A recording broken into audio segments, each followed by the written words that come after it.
Ok, donc je disais dans la précédente vidéo que là vous avez un cas de figure de comment s'utilise une structure if, else if. Une structure, donc la première structure conditionnelle. Donc en gros, on utilise le mot-clé if, on met les parenthèses, à l'intérieur on effectue une comparaison. Par exemple, dans mon cas, résultat pour son modulo 2. Et on vérifie que ce calcul-ci est bel et bien égal à 0. Si c'est le cas, dans ce cas, ce qui est entre les accolades ici sera exécuté. Donc ça peut être une instruction, une succession d'instructions. Maintenant, si jamais cette condition n'est pas valide, ok, dans ce cas, automatiquement, c'est les instructions qui se trouvent dans le bloc else qui seront exécutées. Alors, certainement une chose vous a frappé à l'œil, c'est qu'ici, j'ai utilisé les doubles égalités. Alors, pourquoi je n'ai pas utilisé l'égalité simple? Alors, je vais vous parler ici des opérateurs de comparaison. Euh, L'égalité simple, c'est l'opérateur d'affectation, c'est-à-dire on l'utilise pour attribuer une valeur à une variable. Okay. Alors que si vous voulez comparer deux variables ou bien deux éléments pour dire si tel élément est égal à tel élément, à ce moment-là, vous allez utiliser les opérateurs de comparaison. La double égalité, en fait, qui est l'opérateur d'égalité. Okay. Donc, si je veux par exemple dire si A est égal à B, excusez-moi, ok, si je veux dire par exemple A égale à B, ok, je ferai A double égalité B. Si je mets A égale à B comme ceci, ça veut simplement dire que je donne à A la valeur B. Alors que quand je mets ici A double égale B, je dis est-ce que A est égal à B. Ok. Donc ça, c'est pour tester l'égalité. Et donc, vous l'aurez compris, il existe plusieurs opérateurs de comparaison. Vous avez la double égalité. Ok. Donc,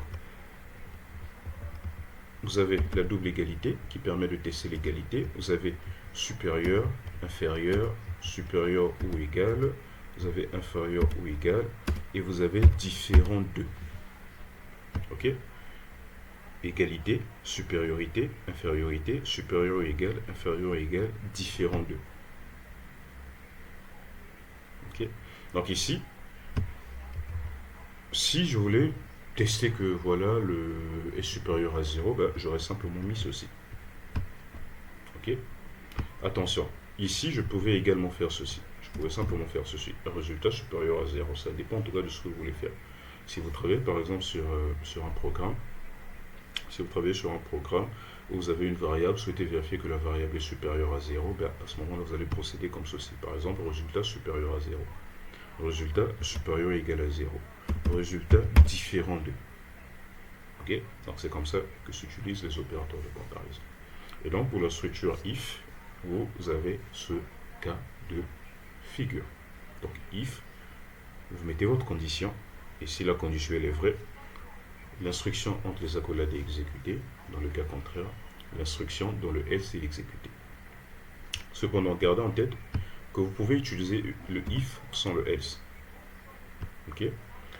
Par exemple, je pouvais très bien faire ceci. Résultat modulo 2 égale 0. J'exécute mon programme, vous allez voir. Je peux mettre 1, je remets 2. Et là, vous voyez qu'aucun message ne s'affiche. Pour quelle raison? Tout simplement parce que j'ai simplement dit si cette condition était valide, exécuter ce qui se trouve à l'intérieur. Étant donné que j'ai retiré le else, ça veut simplement dire que dans le cas contraire, aucune condition n'a été spécifiée. Et donc à ce moment-là, si la condition n'est pas valide, ce bout de code n'est pas exécuté et on passe directement à la prochaine étape. Ok. Donc, c'est pas parce que je mets un if que forcément je dois mettre un else après. Je peux, si j'ai uniquement besoin du if, je peux simplement mettre le if. Et si j'ai besoin de spécifier un cas par défaut, c'est-à-dire si une condition n'est pas valide, que j'exécute un cas par défaut, et à ce moment-là, je mettrai le else. Et retenez aussi que le else ne peut exister si le if n'existe pas en fait. C'est-à-dire, si vous n'avez pas fait un if avant, vous ne pouvez pas mettre un else. Ok. Pour qu'il y ait un else, il faut forcément qu'il y ait un if avant.